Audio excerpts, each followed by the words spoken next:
Hello students, welcome back my YouTube channel Ajay Pandey lectures. आज हम लोग क्लास 12 फिजिक्स में एक बहुत ही इम्पोर्टेंट टॉपिक पढ़ने वाले हैं जिसका नाम है विशिष्ट चालकता। तो आज का हमारा टॉपिक है विशिष्ट चालकता। इसके पिछले वीडियो में हम लोगों ने विशिष्ट प्रतिरोध के बारे में पढ़ा था, जिसको हम लोगों ने वहाँ पर रो से दिखाया था। तो आप एक बार उस वीडियो को ज़रूर देखें ताकि ये जो टॉपिक है ये पिछले वाले टॉपिक से ही रिलेटेड है। तो यदि आपको पिछला टॉपिक समझ में नहीं आया है या नहीं देखे हैं तो ये टॉपिक भी समझ में नहीं आएगा। तो इसलिए आप हमारा पिछला वीडियो एक बार ज़रूर देखें, लिंक हम डिस्क्रिप्शन में दे दे रहे हैं और आप उसको देख के फिर इसको देखिए तो ये टॉपिक अच्छे से समझ में आएगा। तो आज का हमारा टॉपिक है विशिष्ट चालकता। तो आइए इसको शुरू करते हैं। आज का हमारा टॉपिक है विशिष्ट चालकता। विशिष्ट चालकता। तो इस टॉपिक को शुरू करने से पहले एक आपसे रिक्वेस्ट है कि यदि आप हमारे चैनल पर नए हैं तो चैनल को सब्सक्राइब कीजिए और ये वीडियो आपको अच्छा लगे लास्ट तक देखिए, अच्छा लगे तो उसे लाइक ज़रूर कीजिए और अपने मित्रों के पास शेयर भी कीजिए। और यदि आपके पास कुछ सुझाव है, कोई भी सजेशन है, अगर आप हमारे टीचिंग स्टाइल में आपको लग रहा है कि कुछ कमी है या हम किसी टॉपिक पर आपको समझ में नहीं आ रहा है, हो सकता है कि कोई टॉपिक आपको समझ में ना आए या हो सकता है कि हम उस तरीके से समझा ना पाएँ, तो यदि आप कोई सुझाव देना चाहते हैं तो स्वागत है आपका। आप हमें कमेंट बॉक्स में अपना सुझाव जरूर लिखिए। तो आइए इसे शुरू करते हैं। विशिष्ट चालकता। विशिष्ट चालकता से पहले एक बार अगर हम उसकी बात कर लें जो हम लोगों पिछला जो टॉपिक पढ़ा था विशिष्ट प्रतिरोध। तो हम लोगों ने विशिष्ट प्रतिरोध रो हम लोगों ने पढ़ लिया है। हम लोग पुनः बता दें कि यदि आपको पिछला जो टॉपिक है विशिष्ट प्रतिरोध वो नहीं आप अगर देखे होंगे तो ये टॉपिक समझ में नहीं आएगा। तो आप एक बार उसको जरूर देखिए फिर इसको देखिए। तो इसका डेफिनेशन बहुत ही आसान है। विशिष्ट चालकता का जो विशिष्ट प्रतिरोध होता है रो, तो विशिष्ट प्रतिरोध का जो व्युत्क्रम होता है रेसिप्रोकल, विशिष्ट प्रतिरोध का जो व्युत्क्रम होता है उस व्युत्क्रम को हम क्या बोलते हैं? विशिष्ट चालकता। तो हम विशिष्ट प्रतिरोध को दिखाते हैं, देखिए रो से, ध्यान दीजिएगा, विशिष्ट प्रतिरोध को हम रो से दिखाते हैं और इसका रेसिप्रोकल अगर निकालें तो वो हो जाएगा 1/रो। विशिष्ट प्रतिरोध को हम लोग रो से दिखाते हैं और उसका अगर रेसिप्रोकल निकाला जाए, व्युत्क्रम निकाला जाए तो वो हो जाएगा 1/रो। और इस 1/रो को ही हम क्या बोलते हैं? विशिष्ट चालकता बोलते हैं। 1/रो को ही क्या बोलते हैं? विशिष्ट चालकता। और इसको सिग्मा से दिखाते हैं।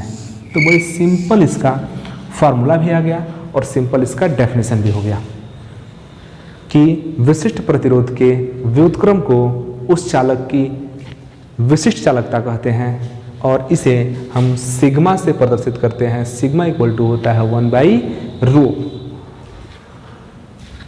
तो इसका हम डेफिनेशन लिख दें कि विशिष्ट प्रतिरोध के व्युत्क्रम को विशिष्ट प्रतिरोध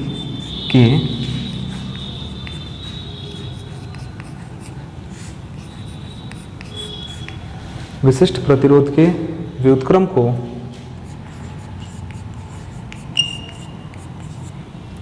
विशिष्ट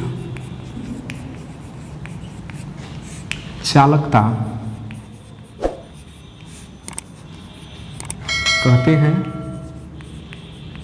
इसे सिग्मा से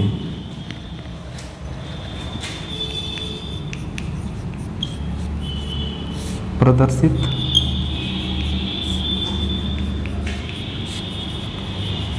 किया जाता है।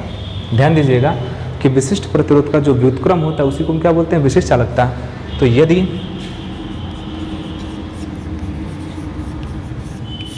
किसी चालक का विशिष्ट प्रतिरोध रो हो तो विशिष्ट प्रतिरोध का व्युत्क्रम मतलब 1/ρ इक्वल टू यही क्या कहलाएगा सिग्मा, और ये हमारा सूत्र बन गया 1/ρ। ठीक, अब यहाँ पर एक और हम फार्मूला निकालेंगे। चूंकि हम लोगों ने जो पिछला टॉपिक पढ़ा था विशिष्ट प्रतिरोध का, वहाँ पर हमने एक फार्मूला निकाला था ρ इक्वल टू RA/L। वहाँ पर हम लोगों ने रो का एक फार्मूला निकाला था ρ इक्वल टू RA/L। अगर इसको हम यहाँ पर अप्लाई कर दें तो उस हिसाब से देखिए क्या बनेगा, सिग्मा इक्वल टू 1/ρ, तो 1/ρ के बदले में होता है RA/L। RA/L थर्ड बटा कहाँ चला जाएगा ऊपर, तो ये हो जाएगा L/RA। तो यहाँ पर विशिष्ट चालकता का एक और सूत्र मिल गया ρ इक्वल टू L/A। ये भी एक सूत्र होता है, ये भी एक फार्मूला हो गया। अब इसका देखिए एक और फार्मूला होता है ρ इक्वल टू, चूंकि ρ इक्वल टू E/J होता है, ध्यान दीजिएगा ρ इक्वल टू E/J। ये भी एक मान लीजिए स्पेशल फार्मूला है, इसको भी हम लोगों ने पढ़ा है ρ इक्वल टू E/J। इसके लिए आप हमारा पिछला वीडियो जरूर देखिए। E देखिए क्या है, E वैद्युत क्षेत्र है, E वैद्युत क्षेत्र है और J जो है धारा घनत्व है। तो वैद्युत क्षेत्र और धारा घनत्व का जो अनुपात होता है, उस अनुपात को हम उस चालक तार का विशिष्ट प्रतिरोध कहते हैं। वैद्युत क्षेत्र और धारा घनत्व का जो अनुपात होता है, उस अनुपात को भी हम क्या बोलते हैं, विशिष्ट प्रतिरोध। तो अगर हम इस रो के बदले में E/J भी रख दें, यहाँ पर देखिए आप, यहाँ पर E/J, तो 1/, रो के बदले में आप रखेंगे E/J, तो फिर थर्ड बटा ऊपर जाएगा और रो का मान निकलेगा J/E। तो यहाँ पर एक और डेफिनेशन बन जाता है कि धारा घनत्व और वैद्युत क्षेत्र का जो अनुपात होता है, उस अनुपात को हम क्या बोलते हैं, विशिष्ट चालकता। धारा घनत्व और वैद्युत क्षेत्र के अनुपात को हम विशिष्ट चालकता बोलते हैं। और एक बार आप क्या कीजिए, इसका स्क्रीनशॉट ले लीजिए ताकि नोट्स बनाने में सुविधा होगी। तो विशिष्ट चालकता में हमने क्या बताया कि विशिष्ट प्रतिरोध के व्युत्क्रम को विशिष्ट चालकता कहते हैं और इसे सिग्मा से प्रदर्शित किया जाता है। यदि किसी चालक की विशिष्ट प्रतिरोध रो हो तो सिग्मा इक्वल टू 1/ρ, और रो का हमने इसके पिछले जो टॉपिक पढ़ा था, पिछला वीडियो में हम लोगों ने जो टॉपिक पढ़ा था, वहाँ पर हमने फार्मूला निकाला था RA/L। तो रो का मान अगर हम यहाँ रखेंगे तो सिग्मा इक्वल टू 1/RA/L होगा, थर्ड बटा ऊपर चला जाएगा, तो L/RA। एक और यहाँ पर फार्मूला निकल गया विशिष्ट चालकता का। और चूंकि एक और सूत्र होता है ρ इक्वल टू E/J, तो अगर इसको इसमें अप्लाई करेंगे तो यहाँ पर निकल जाएगा ρ इक्वल टू J/E, क्योंकि यहाँ भी थर्ड बटा कहाँ जाएगा, ऊपर जाएगा। तो ये रहा आपका विशिष्ट चालकता। अगर हम विशिष्ट चालकता के मात्रक की बात करें तो इसका मात्रक निकालना बहुत ही आसान है। देखिए जो मात्रक विशिष्ट प्रतिरोध का होता है, वही मात्रक इसमें क्या आ जाएगा, व्युत्क्रम के रूप में आ जाएगा। तो वहां पर विशिष्ट प्रतिरोध का मात्रक हुआ था ओम मीटर। विशिष्ट प्रतिरोध का मात्रक ओम मीटर आया था। यहां पर विशिष्ट चालकता का मात्रक हो जाएगा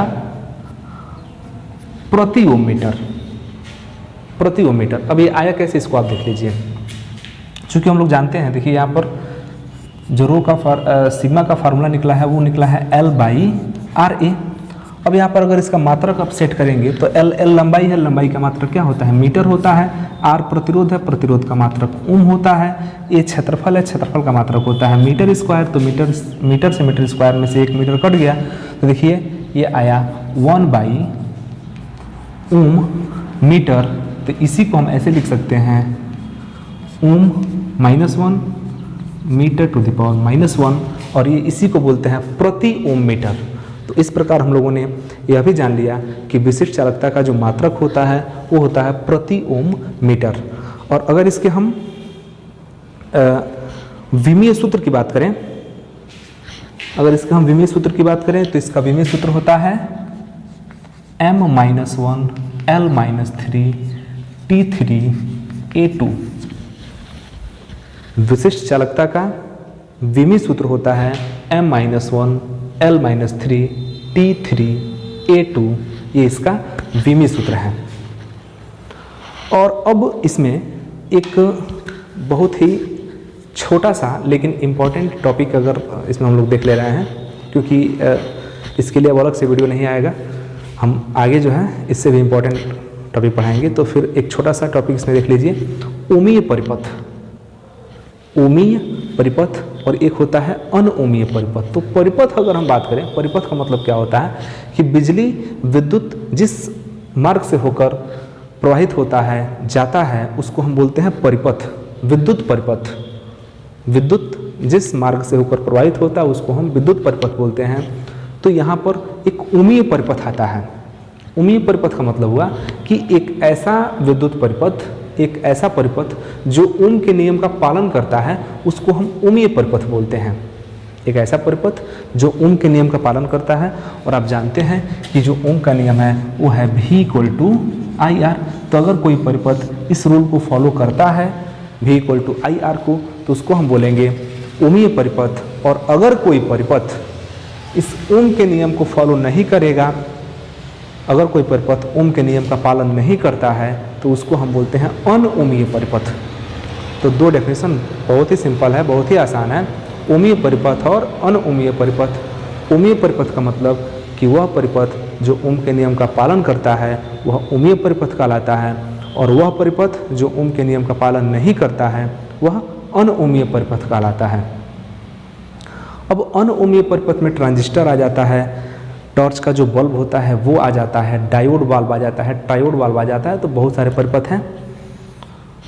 तो ये हमारा काफ़ी छोटा टॉपिक रहा।